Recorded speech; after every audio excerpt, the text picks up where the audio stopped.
Assalamualaikum warahmatullahi wabarakatuh. Halo semuanya, anak-anakku kelas 7. Bagaimana kabar kalian hari ini? Semoga tetap dalam keadaan sehat ya. Oke, kita lanjutkan materi teks deskripsi. Jika pertemuan sebelumnya Putya sudah menjelaskan tentang ciri, tujuan, dan juga beberapa penggunaan bahasa dalam teks deskripsi. Nah, kali ini kita akan belajar tentang struktur teks deskripsi dan juga beberapa tambahan sedikit penggunaan bahasa dalam teks deskripsi. Oke? Langsung saja kita mulai. Nah, di sini ada struktur teks deskripsi. Struktur ini dibagi menjadi 3 bagian, yaitu yang pertama ada identifikasi, kemudian yang kedua ada deskripsi bagian, dan yang ketiga atau yang terakhir ada penutup atau kesimpulan. Oke, untuk struktur yang pertama yaitu identifikasi, berisi tentang bisa nama objek, bisa nama lokasi, bisa sejarah lahirnya suatu tempat atau suatu lokasi, atau sejarah berdirinya suatu bangunan atau apapun itu. Nah, yang dideskripsikan di identifikasi ini, di bagian identifikasi ini, bisa berupa pernyataan umum tentang objek atau tempat tersebut. Ya, nanti contohnya kita lihat bersama di slide berikutnya. Kemudian, struktur yang kedua, deskripsi bagian. Nah, di deskripsi bagian ini lebih rinci lagi yang dipaparkan oleh penulis. Jadi nanti kalian akan menemui rincian-rincian dari bagian objek dari sudut pandang si penulis secara pribadi. Rincian tersebut bisa berisi dari apa yang penulis lihat, dari apa yang penulis dengar, ataupun juga dari yang penulis rasakan. Jadi seolah-olah nanti pembaca itu bisa mendengar, bisa seolah melihat, bisa seolah merasakan. Meskipun si pembaca tidak tahu langsung ataupun tidak merasakan secara langsung objek yang dideskripsikan oleh si penulis. Kemudian struktur yang ketiga atau struktur yang terakhir ini adalah penutup atau kesimpulan. Nah, di sini berisi tentang kesimpulan atau kesan secara umum si penulis terhadap objek yang diamati, seperti itu. Nah, ini ada contoh teks deskripsi tentang sebuah objek atau sebuah tempat, yaitu judulnya Rumah Tongkonan. Nah, silakan dibaca dulu. Di sana sudah ada bagian-bagian struktur mulai dari identifikasi, deskripsi bagian, dan juga penutup. Nanti Putih akan bantu jelaskan setelah kalian selesai membaca. Kira-kira 2 menit cukup? Oke, 2 menit dari sekarang.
Oke, sudah ya.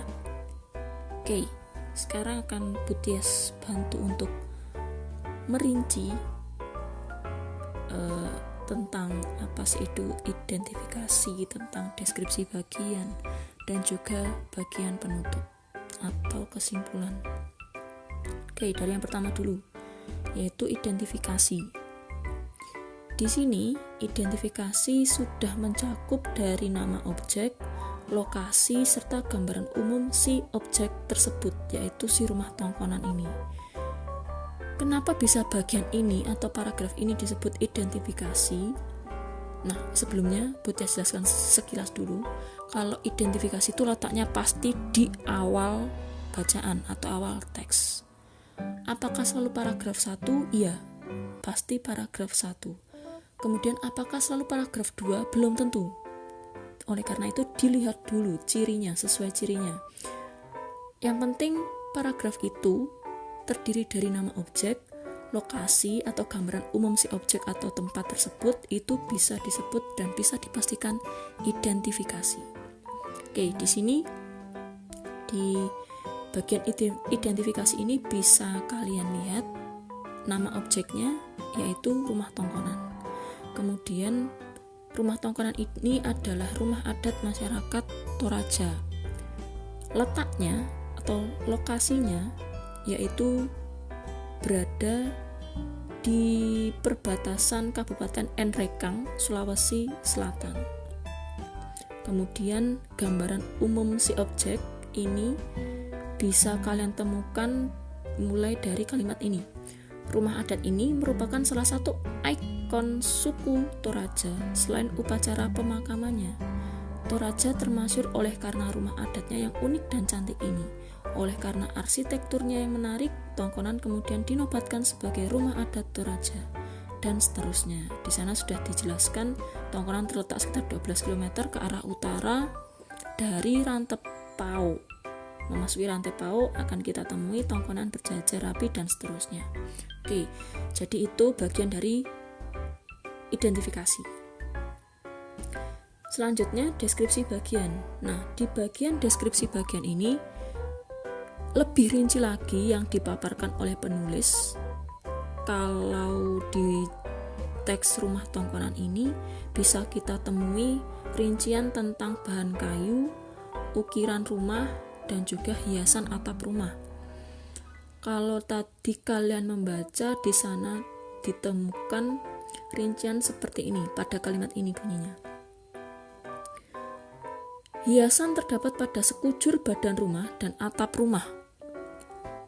Ukiran di sekujur bagian rumah menambah cantik bangunan ini.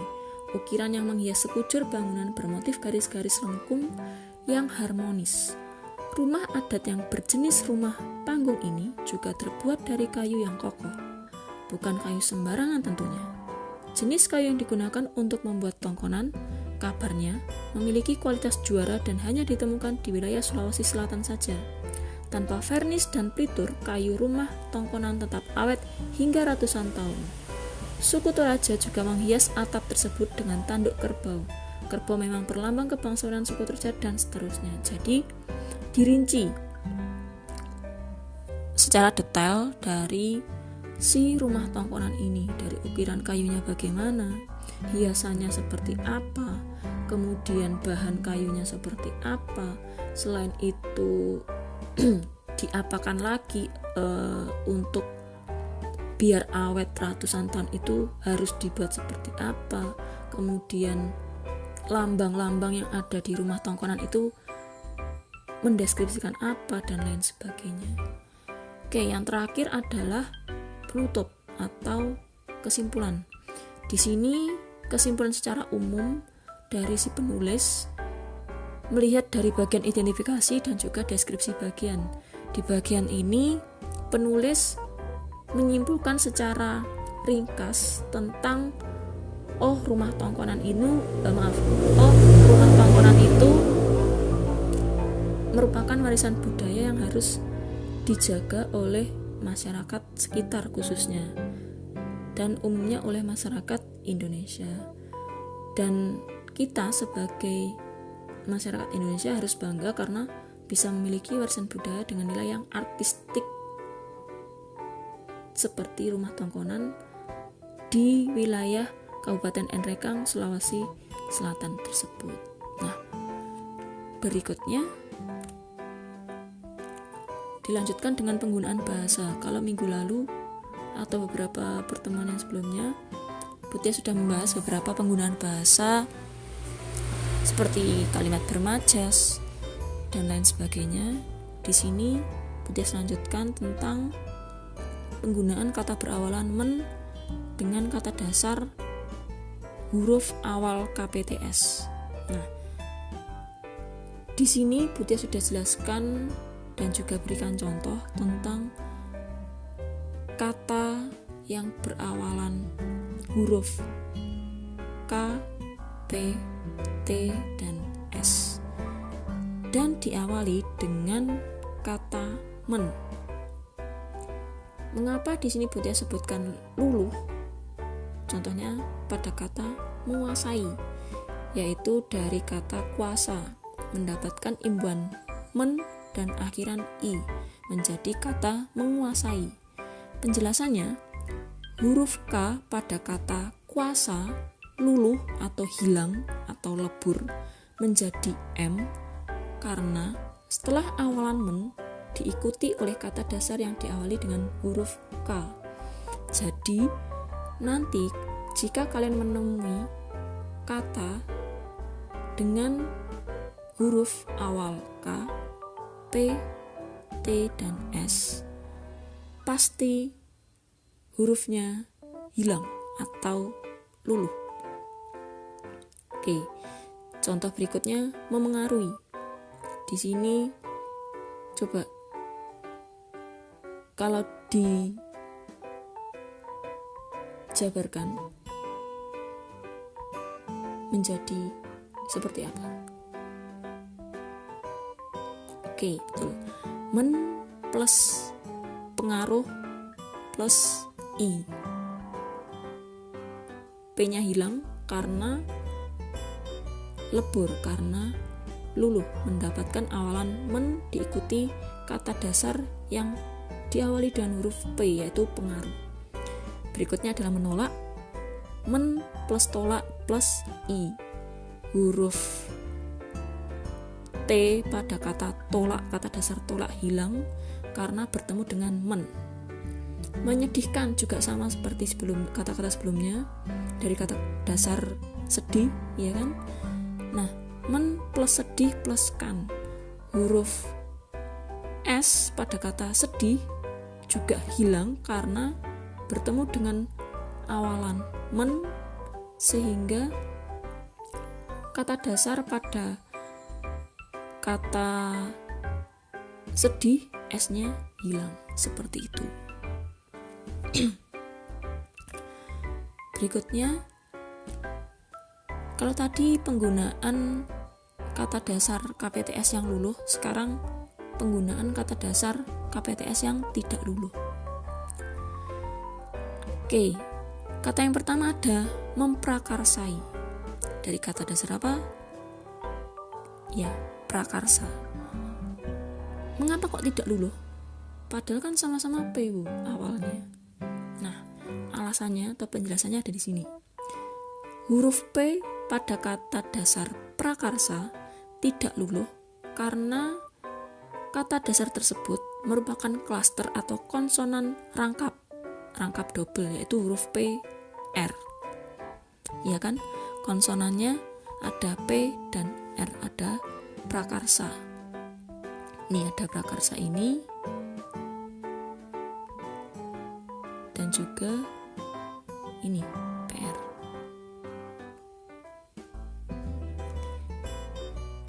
Oke, berikutnya ada yang kedua, mengklasifikasikan.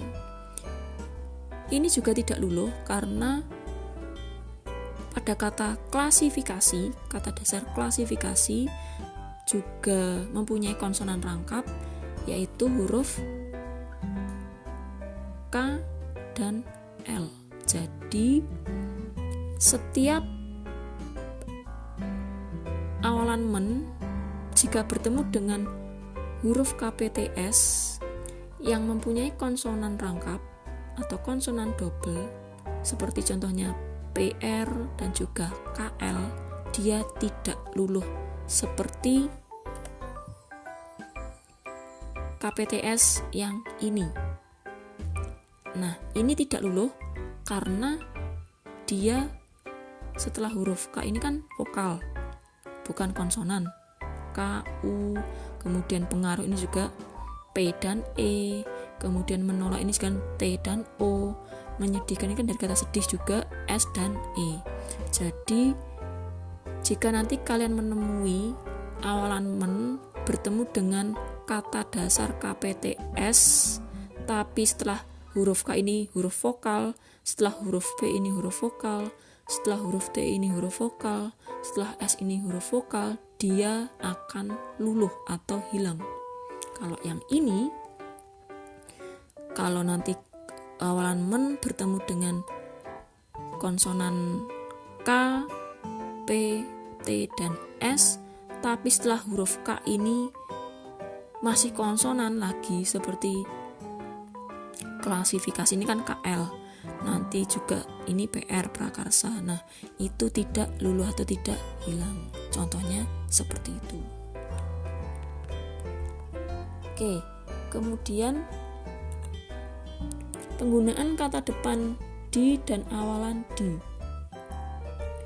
Kata depan di dan juga awalan di, meskipun sama-sama di, kalau untuk kata depan nanti tulisannya dipisah, sedangkan untuk awalan dirangkai atau digandeng.